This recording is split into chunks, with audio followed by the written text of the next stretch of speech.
Hey guys! Recently Microsoft released Mage, which is a family of image generation models with 4 billion parameters. In this video, let's take a look at Mage Edit from the family, which can do image editing. Let's get started!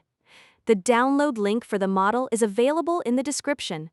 Open that link and you will see a page like this. To download the model, go to Files and Versions. In here, let's open the Diffusion Models folder. Here, there are a lot of files. Mage is a text-to-image generation model. Meanwhile, the Mage models with edit in their file name are the image editing models. I will be using this model, which is named Mage Edit BF16. There is also a turbo variant available here, which only needs 4 steps for image generation. You can choose either the BF16 or int8 models. Use int8 if you want to reduce memory usage. In my case, I will be using the BF16 of Mage Edit. Download the edit model depending on your needs and put it inside the Diffusion Models folder of ComfyUI. Next, we need the text encoder. Let's go back to the parent folder, then open the text encoders folder. This is the text encoder we need, which is named Qwen 3VL4B BF16. Download this and put it inside the text encoders folder of ComfyUI. Then, we need the VAE. Let's go back to the parent folder and open the VAE folder. This is the VAE we need, which is named Mage VAE BF16. Download it and put it inside the VAE folder of ComfyUI. Also, if you want an uncensored text encoder, you can try this one, which is called Qwen 3VL4B Heretic. The download link for this model is available in the description. To download it, go to Files and Versions, and here you can find the full model and its quantized models. If you want to use it, you can give it a try. Now let's switch over to ComfyUI. Here, I already built a workflow which you can download from the description. Well, this workflow is so easy to understand because the workflow has a lot of similarities with other image editing workflows. Let's get a basic idea of this workflow. Like always, we are using the Load Diffusion model to load Mage Edit BF16.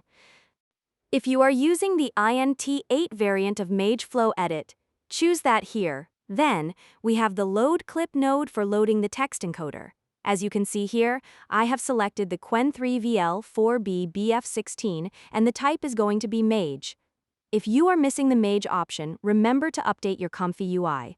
The Load VAE node is used for loading the Mage VAE. Next, we have the new Text Encode Mage Edit node for use with the Mage Edit models. It has a clip input, several image inputs, and the VAE input. The positive prompt box and the negative prompt box are both in this one node. Also, it has a latent output, and you can set its resolution. I will be using the rescaled first image to set the output resolution. Now let's focus on the first image loader. Here, I loaded an image for editing. Well, the model supports multiple reference images, but in my tests it was failing to manage them properly. I need to do more testing to see how I can improve multi-reference editing. In this video, I will be focusing only on single image editing. Later, we are going to change her clothes. Right now, let's focus on the other nodes. We are going to use the Scale Image to Total Pixels node for rescaling the image, and I will be using a 1 megapixel resolution. Actually, you can try up to 4 megapixels. The resolution step is going to be 16 to make sure the rescaled image resolution is a multiple of 16, which reduces pixel drifting.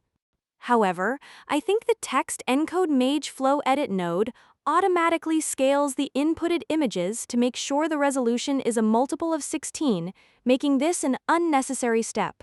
We are using the Get Image Size node to extract the resolution of the rescaled image, and we will use those values to set the output resolution. Next, let's focus on the K-samper. Here, I'm using a random seed. The steps are going to be 40. You can try 30 to speed things up, but in my tests, 40 looked better. In the case of turbo models, you only need 4 steps. The CFG is set to 5. If you are using a turbo model, drop the CFG to 1. The sampler is going to be Euler, though you can also use ERSDE. The scheduler will be set to simple, and denoise is going to be 1. After that, the VAE decode node transforms the generated latent back into a pixel image. Finally, we have the Save Image node for saving the result and an image comparer for doing a side-by-side comparison with the original image. Now that you have an idea of this workflow, let's start editing. As I mentioned earlier, we are going to change her clothes. In the positive prompt, I wrote, "Make the woman wear a yellow t-shirt, ensuring it fits naturally." For the negative prompt, I am going to keep the words bad quality. Now, let's hit generate and see the results. The generation is finished. Let's take a look at it. If we compare it with the original, well, this is a nice edit. Now, let's try to change the background. In the prompt, let's type, "Replace the background with a forest and relight the scene to match the new environment." Now, let's hit generate and see the result. Okay, here's the result. Well, it failed. The woman and the object she is sitting on do not match up with the background. Let's try changing the prompt and see if the result improves. Well, I think this is enough. Let's hit generate. Well, here is the result, but I don't think that is quite convincing. Maybe the prompt needs more improvement, or the model is just struggling.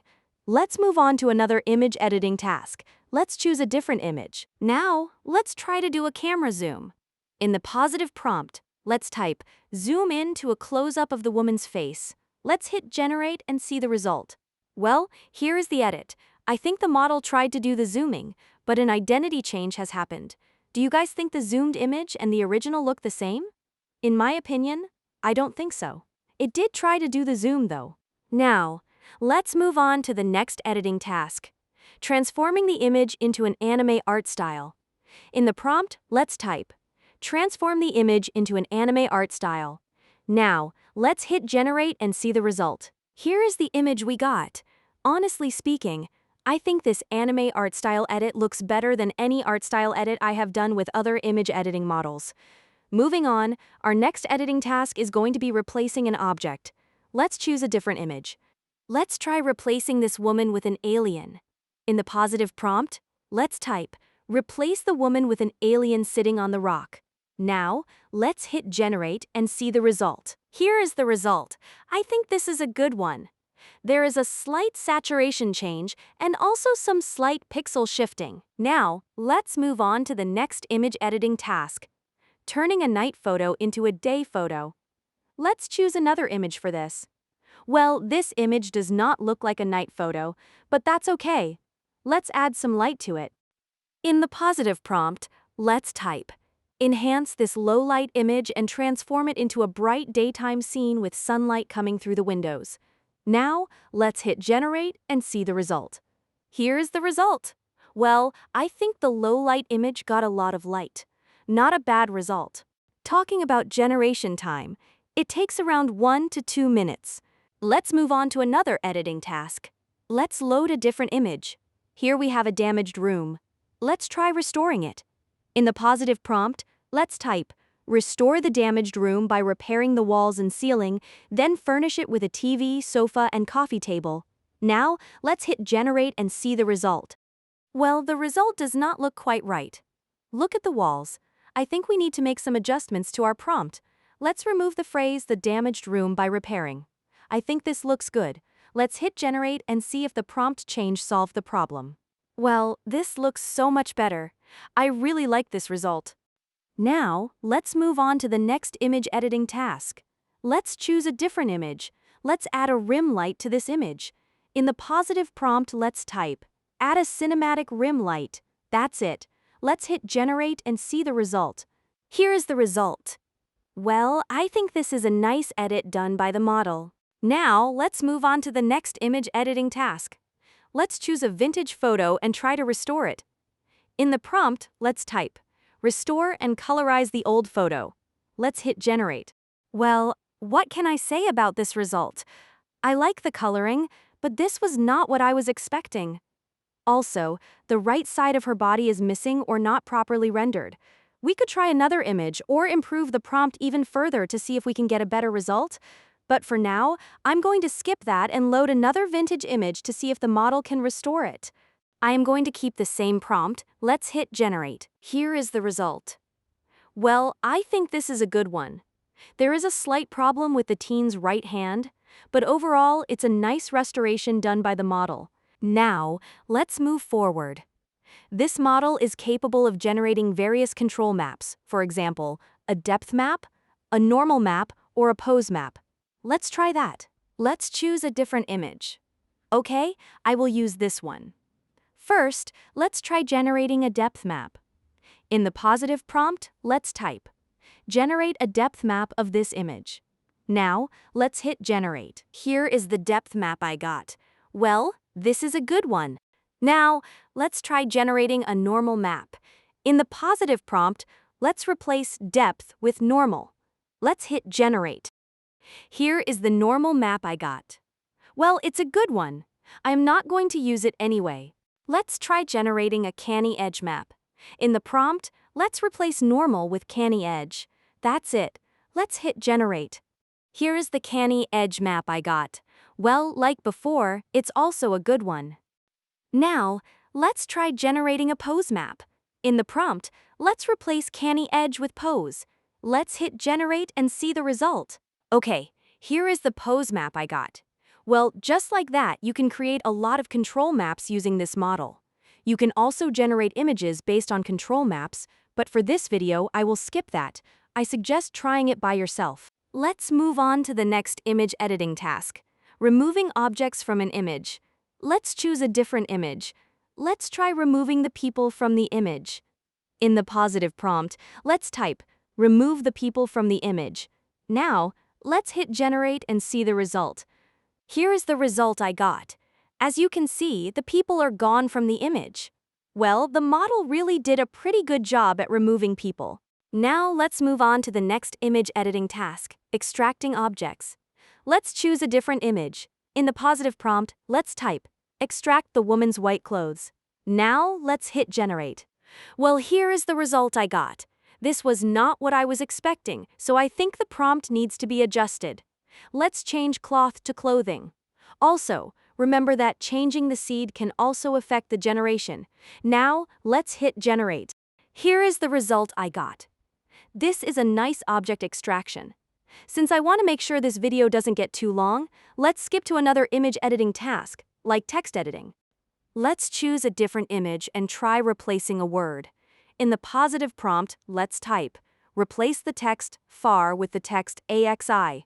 Now, let's hit generate and see the result.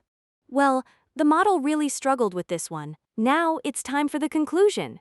In my opinion, I really need to do more testing to see how far I can go with this model. Despite being a 4B model, I think it has a lot of potential. Try the model out for yourself and let me know what you think. Thanks for watching, and I will see you soon with another video. Don't forget to like, share, and subscribe to Axiom Graph.